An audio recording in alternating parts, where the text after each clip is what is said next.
خنک ٹھنڈی ہوا کے خوشگوار جھونکے نے اس کے چہرے کو چھو کر طمانینت کا احساس بخشا۔ شالیمار کرکٹ گراؤنڈ میں بنے جوگنگ ٹریک پر بھاگتے ہوئے شہرزاد نے ہینڈ فری کانوں سے لگا رکھا تھا۔ اس کا سیل فون اس کی جیکٹ کی جیب میں تھا۔ یہ اس کا چوتھا چکر تھا جب اسے احساس ہوا کہ وہ کسی کی گہری نظروں کے حصار میں ہے۔ وہ چلتے چلتے رکی اور اس نے متلاشی نگاہوں سے دائیں بائیں دیکھا۔ صبح کے اس وقت کافی لوگ یہاں موجود تھے اور ہر کوئی اپنی دھن میں ٹریک پر بھاگ رہا تھا، اور کسی کی بھی توجہ اپنی طرف نہ پا کر وہ سنگ مرمر کے بینچ پر بیٹھ گئی۔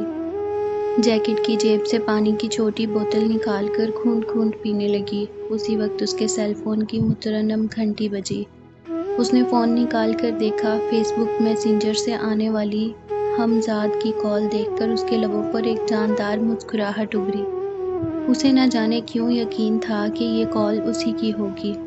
آپ تو لڑکیوں سے بھی زیادہ محتاط ہیں، شہرزاد نے کال اٹینڈ کرتے ہی طنزیہ لہجے میں کہا۔ سیدھا سادہ بزدل بھی کہہ دیتی تو میں مائنڈ نہ کرتا، وہ کہا لگا کر اپنی بات پر خود ہی ہنسا تھا۔ ہاں وہ تو اندازہ ہو رہا ہے مجھے، ورنہ اپنے ڈائریکٹ نمبر سے کال کرتے۔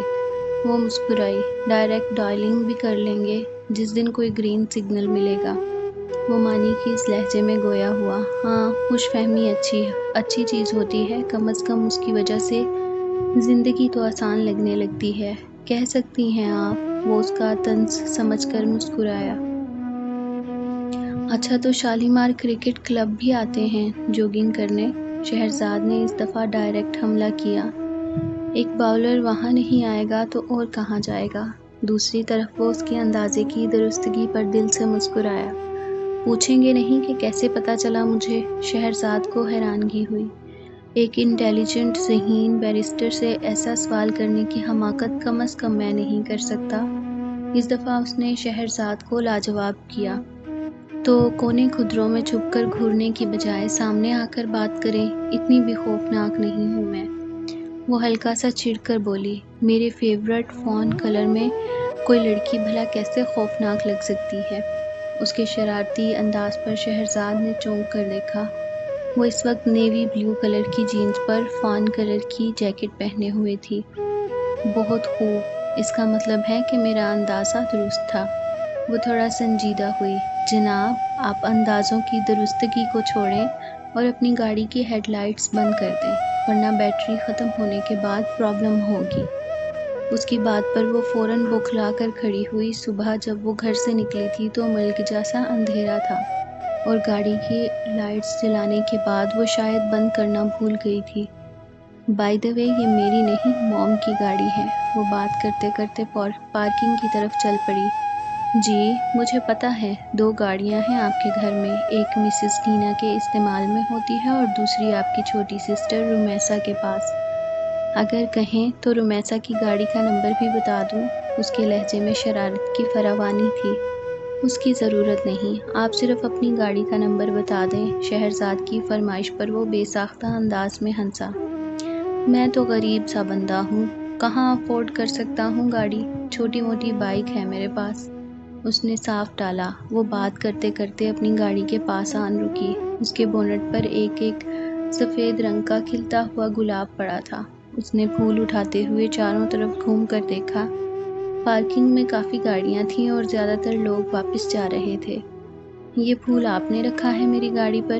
اس کے لہجے میں ہلکی سی ناگواری در آئی۔ معذرت خواہ ہوں، آپ کی آمد کنفرم نہیں تھی ورنہ بکے لے کر آتا۔ یہ بھی یہیں سے توڑا ہے۔ آفٹر آل روٹین لائف کی طرف پہلا دن تھا آپ کا۔ اس سے پہلے کہ وہ اس کی بات کا جواب دیتی، ٹینا بیگم کی صبح صبح آنے والی کال نے اسے حیران کیا، کیونکہ ان کی صبح 12 بجے سے پہلے نہیں ہوتی تھی۔ ایکسکیوز می، موم کی کال آ رہی ہے، بائے۔ شہرزاد نے جلدی سے ٹینا بیگم کی کال اٹینڈ کی جو حواس باختہ انداز میں بول رہی تھی۔ شہری تم کہاں ہو؟ فوراً گھر پہنچو۔ موم خیریت تو ہے نا؟ وہ ہلکا سا بوکھلائی۔ تمہیں پتہ ہے رومی کو پولیس نے اریسٹ کر لیا ہے، بیرسٹر محمود کے بیٹے کے مرڈر کے جرم میں۔ ٹینا بیگم کی بات پر اس کا دماغ بھگ کر کے اڑا۔ اس خبر کو سننے کے بعد وہ انتہائی پریشانی سے کسی میزائل کی طرح اپنی گاڑی اڑاتی ہوئی شالیمار کلب سے نکلی۔ غائب دماغی کے عالم میں اس نے گاڑی کی ہیڈ لائٹس تک آف نہیں کی۔ دماغ میں بگولے کی طرح ایک ہی فکرہ گردش کر رہا تھا۔ رومی کو پولیس نے اریسٹ کر لیا ہے مرڈر کے جرم میں۔ وہ کسی کا قتل کیسے کر سکتی ہے؟ شہرزاد کا دل یہ بات ماننے کو تیار نہیں تھا۔ یقیناً پولیس کو کوئی غلط فہمی تو نہیں ہوئی ہوگی، ورنہ رومی اتنی بہادر تو نہیں ہے۔ اس نے خود کو تسلی دینا چاہی، لیکن پولیس شک کی بنا پر کسی لڑکی کو گرفتار کیوں کرے گی؟ دماغ میں ایک اور سوچ نے احاطہ کیا، یقیناً کچھ نہ کچھ ضرور ہوا ہوگا۔ اس سوچ کے آتے ہی اس نے گاڑی کی سپیڈ لاشعوری طور پر بڑھا دی۔ 110 کی سپیڈ سے گاڑی چلاتی وہ ایک چوک پر پہنچی۔ اس نے دور سے دیکھا سگنل کھلا ہوا تھا۔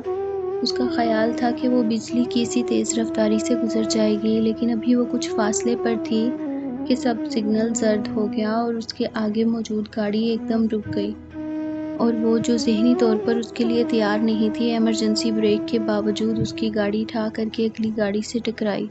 اوہ نو! شہرزاد نے انتہائی شرمندگی سے اپنا سر پکڑا۔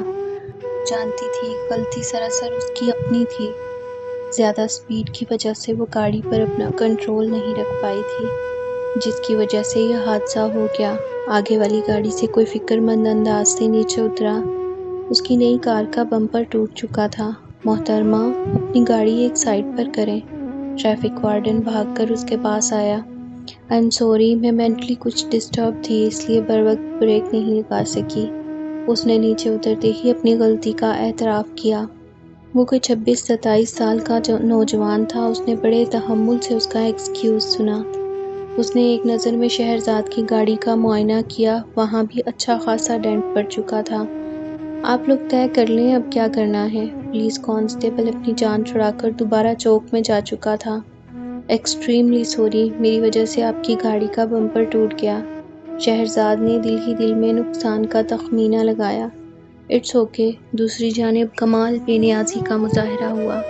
شہرزاد نے الجھ کر اس کا چہرہ دیکھا۔ وہ اس کا مطلب سمجھ نہیں پائی تھی۔ پلیز ڈونٹ وری، آپ کا جتنا نقصان ہوا ہے میں ابھی پے کر دیتی ہوں۔ شہرزاد اپنی گاڑی کی اگلی سیٹ پر رکھا ہینڈ بیگ اٹھایا۔ اس کی ضرورت نہیں، نقصان تو کسی سے کہیں پر بھی ہو سکتا ہے، میں ٹھیک کروا لوں گا خود ہی، ٹیک کیئر۔ وہ برٹش انگلش لہجے میں بڑی روانی سے انگلش بولتا ہوا اسے حیران کر گیا۔ اس سے پہلے کہ وہ اس سے مزید ایکسکیوز کرتی، ٹینا بیگم کی سیل فون پر آنے والی کال نے اسے اپنی طرف متوجہ کیا۔ وہ سیل فون کان سے لگا کر تھوڑا سائڈ پر ہوئی۔ شیری کہاں ہو تم؟ دوسری طرف ٹینا بیگم سخت جھنجھلائی ہوئی تھی۔ Mom, I am just coming, please wait. اپنی پیشانی مسلتے ہوئے اس نے انہیں دلاسا دیا۔ ہری اپ، گاڑی کی ضرورت ہے مجھے۔ ان کے لہجے میں پریشانی کا عنصر نمایاں تھا۔ Don't worry mom, be relax, I am coming, اس نے بہت دھیرج سے کہا اور کال ڈسکنیکٹ کر دی۔ دیکھیں مسٹر، وہ جیسے ہی کال بند کر کے مڑی اسے دھچکا لگا۔ وہ اسے حیران کر کے کسی ہوا کے جھونکے کی طرح جا چکا تھا۔ خفت کی ایک لہر لختے بھر کو اب ابھری اور پھر فوراً ہی معدوم ہو گئی۔ وہ پیشانی پر آئے پسینے کے نادیدہ قطروں کو صاف کرتی ہوئی دوبارہ گاڑی میں بیٹھ گئی۔ بھلا مانس انسان تھا جو ایسے ہی چھوڑ گیا، وہ دل ہی دل میں مشکور ہوئی۔